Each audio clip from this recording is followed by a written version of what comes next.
मोहतरमा मरियम औरंगजेब साहब। शुक्रिया जनाब स्पीकर साहब।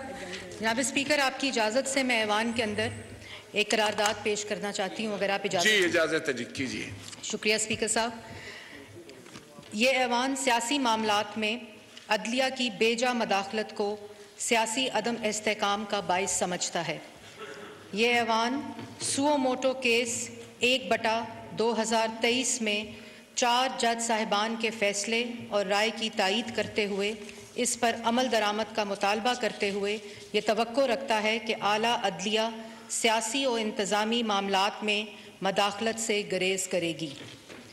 ये ऐवान करार देता है कि इलेक्शन कमीशन एक आज़ाद, खुद मुख्तार आइनी अदारा है जो आइन के आर्टिकल 218 के तहत शफाफ और आज़ादाना इंतखाबात कराने का पाबंद है। इलेक्शन कमीशन के आइनी इख्तियारात में मदाखलत न की जाए और इलेक्शन कमीशन को उसकी सवाबदीद के मुताबिक साजगार हालात में इलेक्शन का इनेकाद कराने दिया जाए। ये ऐवान ये भी करार देता है कि मुल्क में माशी इस्तेहकाम के लिए सियासी इस्तेहकाम ज़रूरी है।